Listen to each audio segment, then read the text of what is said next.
bersyukur ada waktu bersama kita boleh kembali bersama-sama untuk merenungkan firman Tuhan.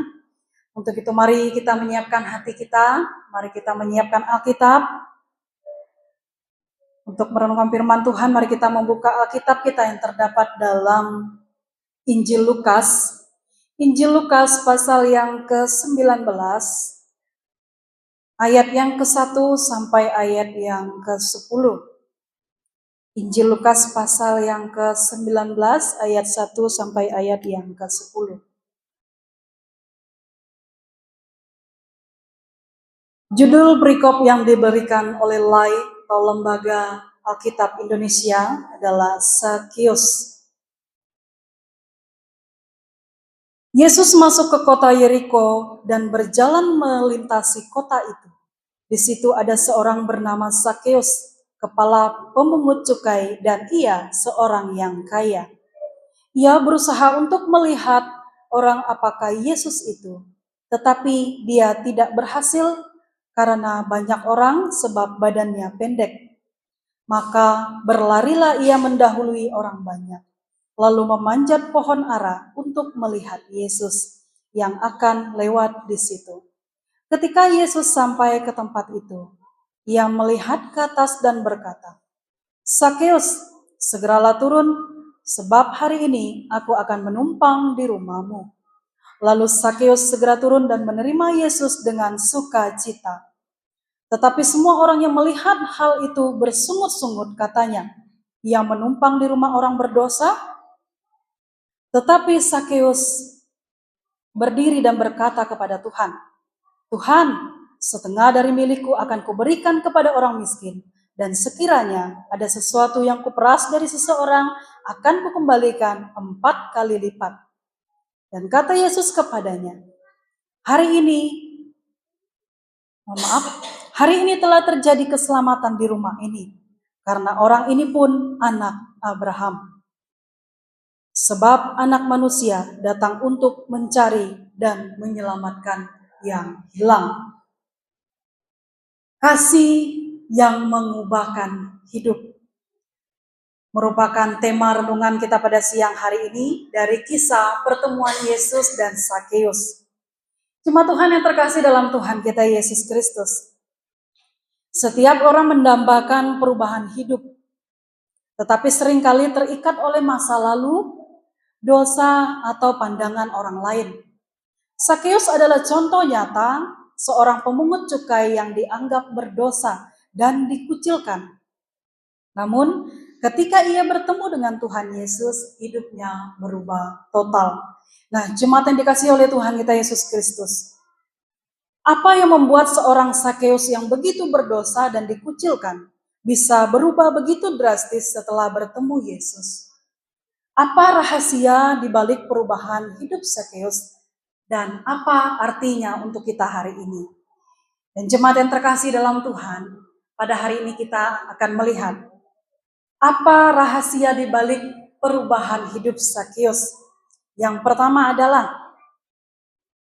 kerinduannya untuk mencari Tuhan, dan itu merupakan langkah awal perubahan dalam hidup Sakeus.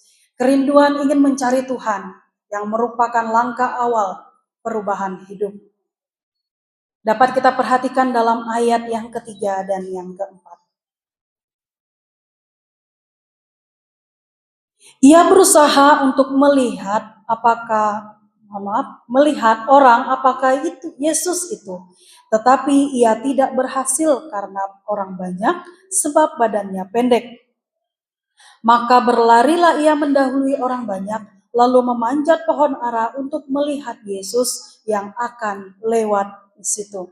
Dari teks firman Tuhan yang telah saya bacakan tadi, dapat kita lihat bahwa Sakeus sangat berusaha untuk melihat kedatangan Tuhan Yesus pada waktu itu. Ini membuktikan bahwa Sakeus memiliki kerinduan untuk mau diubahkan oleh Tuhan, sehingga ia nekat dan bertindak untuk memanjat pohon ara agar bisa melihat Tuhan Yesus. Jemaat yang terkasih dalam Tuhan, perubahan akan dimulai ketika ada kerinduan dalam hati kita untuk mau mencari Tuhan dalam kehidupan kita. Kemudian rahasia yang kedua di balik perubahan hidup Sakeus, yakni melalui kasih Yesus yang memanggil dengan pribadi. Kasih Yesus yang memanggil dengan pribadi. Dapat kita lihat dalam ayat yang kelima dan yang keenam. Ketika Yesus sampai ke tempat itu, ia melihat ke atas dan berkata, "Sakeus, segeralah turun, sebab hari ini aku harus menumpang di rumahmu." Lalu Sakeus segera turun dan menerima Yesus dengan sukacita. Dalam pembacaan firman Tuhan ini kita dapat melihat bagaimana respon Sakeus terhadap panggilan Tuhan.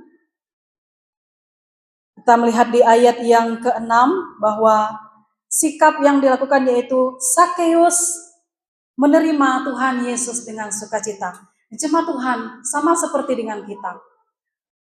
Ada kadang kala kita mendengar bisikan Roh Kudus dalam kehidupan kita, yang sebenarnya itu adalah panggilan Tuhan terhadap pribadi kita.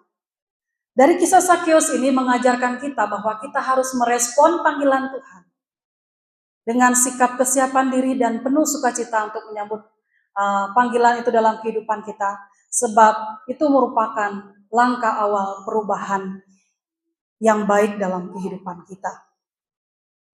Kemudian hal yang ketiga yang akan kita lihat bagaimana rahasia di balik perubahan hidup Sakeus, yaitu pertobatan sejati yang menghasilkan perubahan nyata.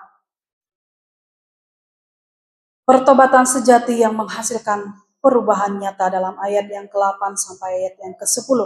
Tetapi Sakeus berdiri dan berkata kepada Tuhan, "Tuhan, setengah dari milikku akan kuberikan kepada orang miskin, dan sekiranya ada sesuatu yang kuperas dari seseorang, akan kukembalikan 4 kali lipat." Kata Yesus kepadanya, "Hari ini telah terjadi keselamatan di rumah ini, karena orang ini pun anak Abraham. Sebab anak manusia datang untuk mencari dan menyelamatkan yang hilang." Pertobatan bukan hanya sekedar kata-kata, tapi harus disertai dengan tindakan nyata. Kita dapat melihat dari kisah Sakeus ini, bahwa dari pertobatan yang dia lakukan, dia sudah siap dengan segala konsekuensi yang dia harus terima. Dia yang tadi awalnya orang yang kaya raya, dia harus rela untuk membagi bahkan setengah hartanya yang tadi dia kumpulkan dengan jerih lelahnya dia, demi ingin masuk dalam perubahan hidup yang lebih baik dalam Tuhan. Karena dia percaya dalam setiap tindakan yang tidak dia lakukan pada waktu itu, Tuhan akan menggantikannya lebih dari apa yang telah dia relakan dari dirinya. Untuk itu jemaat Tuhan yang terkasih dalam Tuhan Yesus Kristus, dari kisah Sakeus ini, dari pertobatan bahkan tindakan nyata yang ia lakukan, dia menerima jawaban dari Tuhan Yesus, yaitu Yesus berkata, "Hari ini telah terjadi keselamatan di rumah ini." Jemaat yang terkasih dalam Tuhan, melalui firman Tuhan yang telah kita renungkan bersama pada siang hari ini, kesimpulannya untuk kita, kasih Yesus tidak terbatas. Yesus datang bukan hanya untuk orang baik, tetapi justru untuk orang berdosa. Seperti Sakeus, kita pun dikasihi meskipun punya masa lalu yang gelap. Dan perjumpaan dengan Tuhan Yesus akan menghasilkan perubahan total. Bertemu Tuhan Yesus tidak akan membuat seseorang tetap sama. Jika sungguh-sungguh ingin membuka hati, hidup kita pasti akan berubah. Dan keselamatan adalah anugerah, bukan usaha manusia. Di sini Sakeus diselamatkan bukan karena kebaikannya, tetapi karena kasih Yesus yang lebih dahulu untuk mencari dan memanggil dia. Dan kasih Kristus sanggup memulihkan relasi. Perubahan Sakeus tidak hanya berdampak pada dirinya sendiri, tetapi juga pada orang lain yang pernah dirugikannya. Kita dapat melihat di sini bahwa kasih Yesus mampu mengubah hati, karakter, dan hubungan sosial. Jemaat yang terkasih dalam Tuhan, aplikasinya bagi kita. Yang pertama yaitu miliki kerinduan untuk terus mencari Tuhan Yesus, baik dalam doa, firman, dalam kehidupan kita setiap hari, dan ingat bahwa Tuhan Yesus mengenal kita secara pribadi dan Ia selalu mengasihi kita. Yang kedua, wujudkan pertobatan dalam tindakan nyata, jujur, rela berbagi, dan hidup benar di dalam Tuhan. Dan yang ketiga, yang terakhir, percaya bahwa kasih Kristus sanggup mengubahkan hidup kita dan orang yang ada di sekitar kita. Puji nama Tuhan untuk kebenaran firman Tuhan yang begitu singkat untuk kita renungkan bersama pada hari ini. Mari kita memohon tuntunan dari Roh Kudus bahwa setiap firman yang telah kita dengar dan terima, kita hanya bergantung kepada Tuhan. Hanya Tuhan yang memampukan kita untuk menerapkan kebenaran firman Tuhan ini dalam kehidupan kita. Mari kita bersyukur untuk firman Tuhan ini, kita berdoa. Terpujilah nama-Mu Tuhan Yesus. Sungguh kami bersyukur Tuhan untuk renungan firman Tuhan yang boleh kami renungkan bersama pada siang hari ini. Kami mohon tuntunan Roh Kudus-Mu bagi setiap pribadi kami ya Tuhan. Agar kami mampu memahami dan melakukan firman Tuhan ini dalam kehidupan kami. Sehingga ada perubahan yang lebih baik dalam kehidupan kami. Meninggalkan setiap masa lalu kami yang tidak berkenan di hadapan Tuhan. Masuk ke dalam jalan yang baik yang berkenan di hadapan Tuhan. Sehingga kehidupan kami berkenan sampai saatnya nanti Tuhan akan memanggil kami untuk masuk ke dalam surga yang kekal.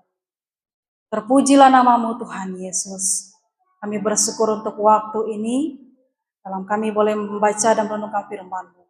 Dalam nama Tuhan Yesus Kristus kami telah berdoa dan bersyukur untuk firman-Mu. Haleluya. Amin. Saya kembalikan kepada yang memimpin pujian.